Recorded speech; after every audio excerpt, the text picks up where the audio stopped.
Hello, welcome back. Welcome to the very third lecture in the series.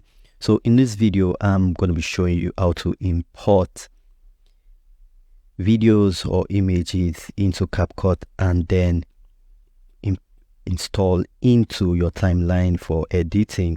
So that's very easy. When I say install, I just mean insert if you get confused. So the process is easy. As you can see by now, you would have downloaded Capcut PC and you've had it open like this.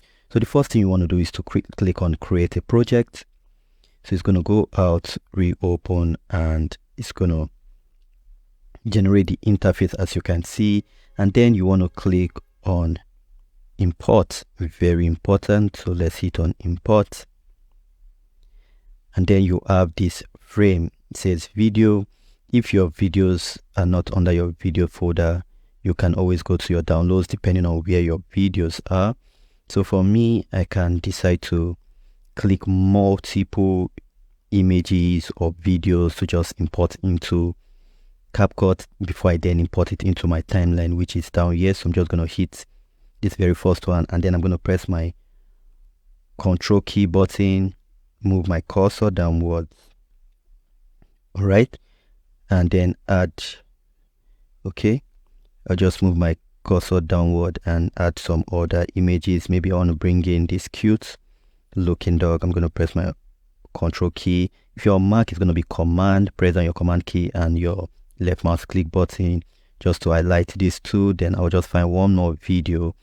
Let's say we want to use this video. Press my Control key again, and I'm going to hit that up. So now when I have that open, I can then click on open and we'll get straight right to it.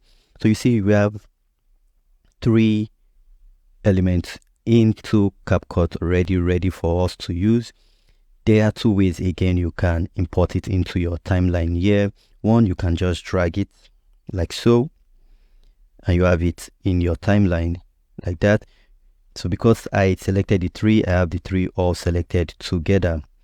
All right, so if I do backspace again, you can just click on one.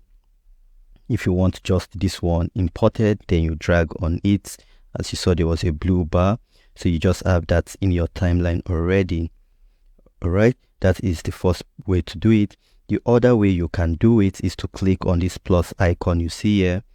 All right, you can just click on this plus icon and automatically add to the timeline. Same thing you can do with video. This is a video. You can either drag it like so, or you can click on the plus sign, right? Like so. So any which way you do it, it's going to import it to your timeline. In the next video, I'm going to show you how to cut videos and images, which is very important. That is like the basic of video editing. So I'll see you on the next one. Stay blessed. I hope this was helpful.